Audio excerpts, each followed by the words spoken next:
Josh is with us in Youngstown, Ohio. Hi, Josh. How are you? Hi, Dave. Doing great. Thank you for doing the service. Well, thank you. How can I help? So my girlfriend turned me on to you a couple of weeks ago, and this thought has been in my head ever since. I understand your love of credit cards in our lives, right? My question is, if a person has the discipline to live within their means, not overspend, and stay within their budget, would it be permissible, so to speak, in your system to use a credit card if it can accumulate you money?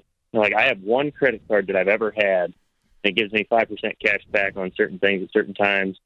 And not only can I use that money to accumulate for future purposes, so to speak, as credit that I don't have to pay towards, but I can also put that money straight into my account and tax-free if I choose. Again, I think the main word is discipline, but me personally, I have no debt, and I've used this to my advantage many times, but I was wondering how you felt about it. Yeah. How old are you? 31. 31. Okay. When we did Chris Hogan's book, The Everyday Millionaire, we did the largest study of millionaires in North America ever done. Over 10,000 of them. And so we have really good data on what makes someone wealthy. Out of the 10,167 millionaires that we interviewed, not a single one said, Dave, I made all my money with my credit card points. I took advantage of a multi-billion-dollar corporation who has more invested in studying me and my behavior patterns, and I whipped their butt. None of them said that. None of them said, I'm going to join up for their game and play it and think I'm going to win. None of them said that. And so I consequently, when I started talking to wealthy people, when I went broke, I was 28 years old. When I went broke, I'm 60 now. I lost everything because of debt. It wasn't credit card debt, but it was because of debt. And I started studying this stuff. And when I started studying wealthy people, I have never found anyone that was under the illusion that they're actually winning at the credit card game. So I got out of the credit card business. I carry a debit card. And by the way, the debit card will do everything the credit card will do except accumulate these points, which we have established in the last few moments are not a wealth-building method.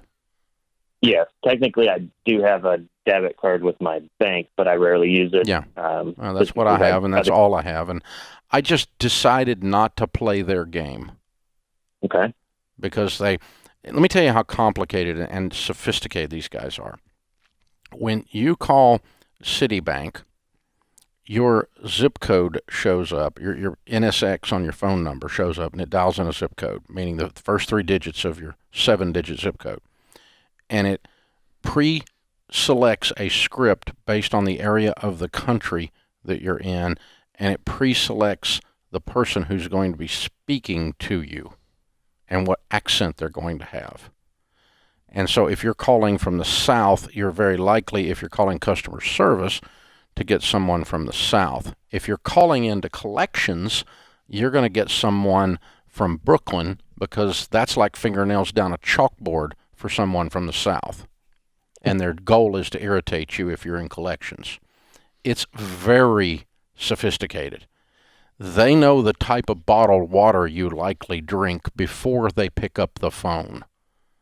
They know your buying patterns. They know your income levels based on the zip code that you're in and your NSX. The data that they're operating with is highly sophisticated. The chances of these guys losing money on a transaction with you is almost zero.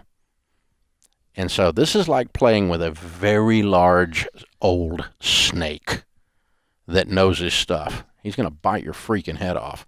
So I wouldn't do it. You do what you want to do, but I wouldn't do it. And I've got friends that do it. They pay off their credit card every month, and some of them are wealthy.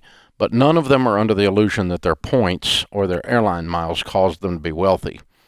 Nor are they under the illusion that they're actually winning at a game with freaking Citibank or a game with J.P. Morgan or a game with, can you imagine? Oh, no. So I wouldn't play with it, sir. You asked my opinion, and I think you already knew it before you asked, but that's what I wouldn't do. How long has it been since you had a credit card? When Stacy came to work for you. We only had one. That's 20 years ago. Yeah. You don't even know the difference. I mean, it's, again, like you say, the debit card can do everything. It's real purchasing versus this myth. And you can just fall into a trap. You just never know when some emergency happens. If you don't have the baby steps in place and you don't have a real emergency fund in place, Josh,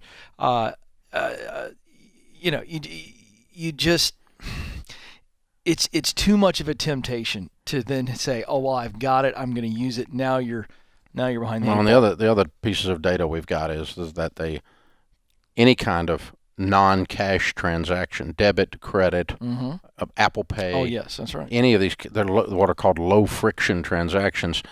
When you spend with cash, it activates the pain centers of your brain. And it doesn't when you do a low-friction transaction with plastic. And actually, credit cards are lower friction because somewhere deep down in your psyche, you know you don't have to pay it. You don't have to have the money in the account today. I just got to get my paycheck by the end of the month, or I can pay one of those easy payments. Right. And somewhere down in your psyche, your intellect tells you that, and so you have a tendency to spend more, and all kinds of different pieces of research showing that you spend more with credit cards than you do with debit cards, and more with debit cards than you do with cash. Yeah, that's just again, psychology. because it's a psychology of behavior, and it doesn't matter how disciplined you are. I'm disciplined. I teach this stuff for a living. And we're on a cruise ship, and of course there's no money on a cruise ship these days. Back when we used to have cruises, remember those? And your door key, your door key will buy anything on the boat. And I find myself buying the kids, $6 ice cream cones or whatever. Same thing in Disney property. Your door key will work. It's your own property, and you can buy one of those $63 raincoats and not think anything about it because it rains every afternoon. Disney arranged that. It's true.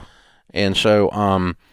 But you don't realize it emotionally that you're overspending and that you're spending more than you would, even if you're disciplined. I'm pretty dadgum disciplined. I teach this for a living. Right. But I get back to the room and I'm like going, dadgum. And you could afford a lot of $63 we bought raincoats. some stuff. I can afford it, but I'm just looking at the bill going, we bought some stuff.